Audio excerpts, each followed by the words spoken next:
दोस्तों तो मैं हूँ चोरू के अंतर्गत और चोरू से सीधा 3 किलोमीटर जो फागी के नज़दीक है और चोरू से मात्र 3 किलोमीटर यहाँ पर धन्ना भगत की जन्मस्थली है। भक्त शिरोमणि श्री धन्ना भगत मंदिर चोरू जन्मस्थली नौकानाड़ी ग्राम चोरू तहसील फागी जिला जयपुर के अंतर्गत आता है। तो ये धन्ना भगत की जन्मस्थली की तरफ ये रोड यहाँ से इधर जा रहा है और यहाँ पर एक इसका जो बोर्ड लगा हुआ है, इस रोड का जो शिलान्यास हुआ था उसका बोर्ड यही लगा हुआ है। और ये पूरा जो इधर का गांव है वो चोरू गांव है और यहाँ से जो चोरू में जो गांव है और चोरू से पहले ही इधर धन्ना भगत की जन्मस्थली की तरफ ये रोड जा रहा है। चलिए धन्ना भगत की जन्मस्थली चलते हैं। Good morning and welcome to my blog. दोस्तों मैं हूँ धन्ना भगत की जन्मस्थली चोरू, जहाँ पर धन्ना भगत का मंदिर बना हुआ है और यहाँ पर जो उपराष्ट्रपति हैं भारत के माननीय जगदीश जी धनखड़ दर्शन के लिए आए थे। तो ये धन्ना भगत की जन्मस्थली में पूरा आपको इस वीडियो के माध्यम से बताऊँगा और धन्ना भगत का जो इतिहास क्या था वो पूरा इस वीडियो में आपको दिखाएंगे। चलिए शुरू करते हैं।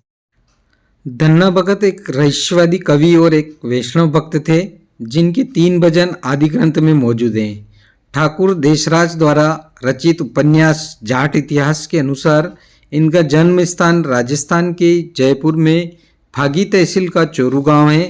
दिनांक 1 जून 2022 को धन्ना जी की मूर्ति की प्राण प्रतिष्ठा की गई। इनका जन्म वैशाख सुदी 3 संवत 1472 यानी कि 1415 ईस्वी को हरितवाल गोत्र के एक जाट परिवार में हुआ था।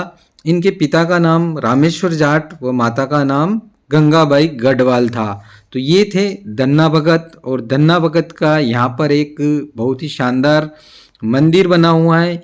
इस मंदिर में लगातार ज्योत जलती रहती हैं और धन्ना भगत की जन्मस्थली पर यहाँ पर जो मंदिर बना है यहाँ पर काफ़ी भगत दर्शनार्थ के लिए पहुँचते रहते हैं और ये मंदिर बहुत ही शानदार बना हुआ है।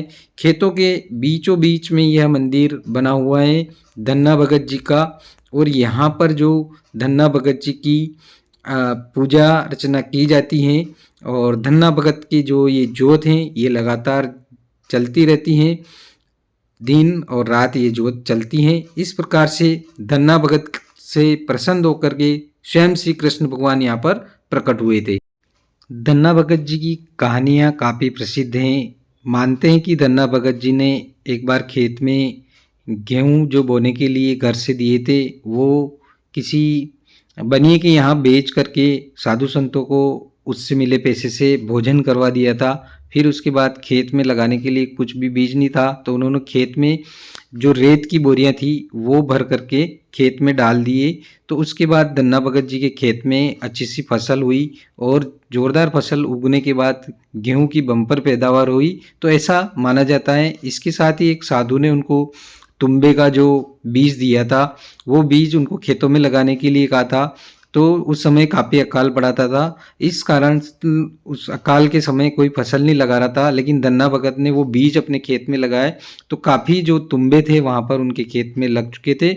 और जब उन तुम्बों को घर पे ला करके कटिंग की गई तो उनमें से हीरे जवाहरात निकले। उन हीरे जवाहरात से धन्ना भगत ने सभी क्षेत्रवासियों को भंडारे करके खाना खिलाया उस समय अकाल के समय, और काफ़ी साधु संतों को भी भोजन करवाया। इस प्रकार से बड़े बड़े भंडारे उन्होंने उस समय चालू किए जब अकाल का समय था और सभी आसपास के क्षेत्रवासियों को लगातार भोजन उन्होंने इससे करवाया। यह वह स्थान है जहाँ पर धन्ना भगत गायें चराया करते थे बचपन में और धन्ना भगत की भक्ति से प्रसन्न होकर स्वयं ठाकुर जी कृष्ण भगवान ने उनको साक्षात दर्शन दिए थे, उनके साथ भोजन किया था और उनकी गैया भी चराते थे।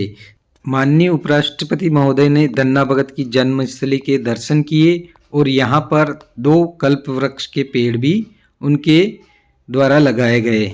धन्ना भगत एक बहुत ही बड़े भक्त थे और उनका ये जन्मस्थली पर बहुत ही बढ़िया मंदिर, शानदार मंदिर बना हुआ है।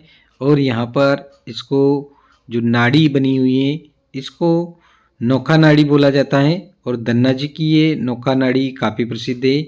यहाँ पर कोई भी व्यक्ति जो लकवाग्रस्त हैं उसको ये पानी से स्नान कराया जाता है, तो वो पानी से भी उसके जो रोग हैं वो दूर होते हैं। साथ ही इस जो पानी को अगर किसान अपने खेत में थोड़ा सा पानी लेकर के और ज़्यादा पानी में मिला कर के पानी में अपने खेत में छिड़कता है, तो किसी भी प्रकार की कोई बीमारी उसकी फसल पे नहीं होती है। इस प्रकार से इस मिट्टी का और पानी का काफ़ी महत्व यहाँ पर माना जाता है, जिसको नौका नाड़ी बोला जाता है। ये धन्ना भगत जी की नौका नाड़ी है और ये मंदिर के अंदर, परिसर के अंदर ही बनी हुई है। तो ये नौका नाड़ी काफ़ी प्रसिद्ध है धन्ना भगत जी की। काफ़ी किसान हैं जो यहाँ से थोड़ी सी मिट्टी ले जा कर के अपने खेतों में डालते हैं, उपजाऊ मानते हैं इसको, और ये पानी है वो भी अपने खेतों में छिड़कते हैं, ताकि ऐसा माना जाता है कि चोरू गांव में कभी भी ओलावृष्टि या किसी प्रकार की अतिवृष्टि से किसानों की फसल बिल्कुल नष्ट नहीं होती है, और यहाँ पर किसी प्रकार की ओलावृष्टि कभी भी देखने को नहीं मिली है। तो ये मंदिर जो बिल्कुल खेतों के बीचों बीच में बना है, चारों तरफ इसके खेत हैं और लहलहाती फसल इसके चारों तरफ आपको देखने की मिल जाएगी।